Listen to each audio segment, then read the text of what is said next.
I have 2 daughters. You hope that everybody would do that, you know? Sorry.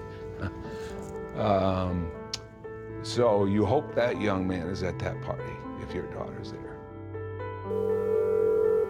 911, what's the address of your emergency? I felt like I was fighting for something. I felt like there was somebody trying to take my life away.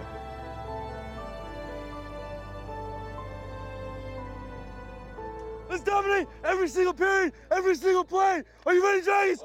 You ready, Giants? You ready, Giants? Let's go! Let's go! Let's go! Get him up!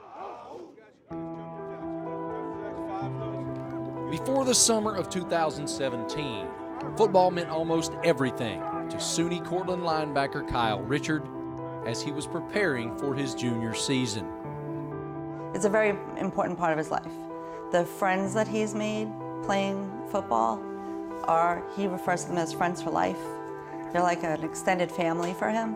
He has that magnetism. I don't know what chutzpah is, but I mean, you know what I mean? But he's got it. Whatever it is, he's got it. Defense on 3. 1, 2, 3. Defense! I lead by example. I could be vocal, but I'm more of an even-keeled kind of person.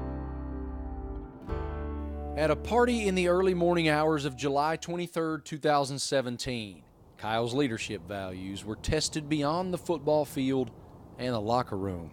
There was a noise coming from the bathroom, crying and kind of like screaming, and it was like muzzled a little bit. That's pretty much what made me realize that something was going on that shouldn't be. One of my best friends, he went to the door. I ended up going over there, start banging, you know, trying to help him out, and the door finally gets opened.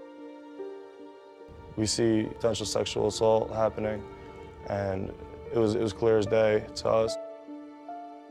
They both come out of the room, was able to go outside. I confronted the perpetrator. He ends up pulling out the gun and starts shooting. Hello? That's our emergency. Someone got shot at 187 Maple Avenue, Uniondale. Someone got shot? Yes, someone got shot. Can you please send the paramedics, please, now? Kyle fled, but was shot twice, once through his left quad and also through his right hamstring. The bullets just missing both his femoral arteries. As the night unfolded, Kyle's mother, a sergeant with the Nassau County Police Department, received a call.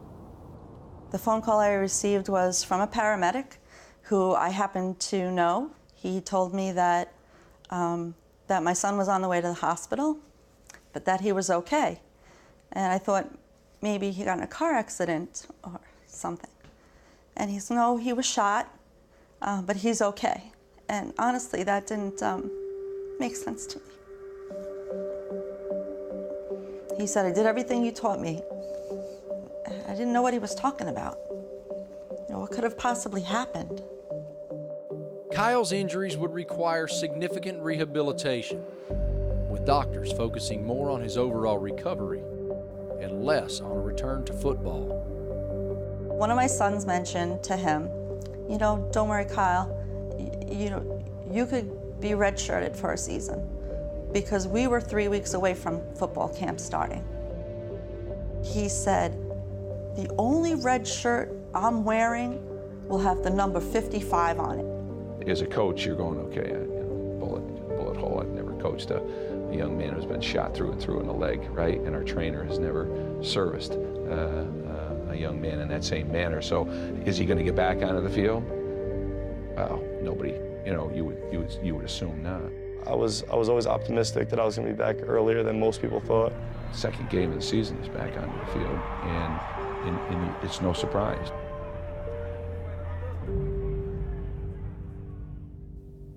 Kyle would go on to play 10 games last season, and now in his second year as captain, he's currently number 2 on the team in tackles.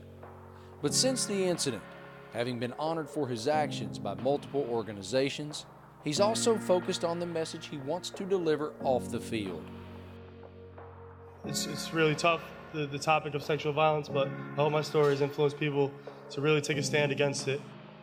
He's found his cause, and God bless him. He'd be a good man for it. Kyle's best attribute, that he's just determined to do good.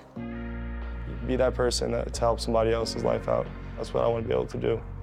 at least for as long as I can do it, is tell people to be that change and be that difference for somebody.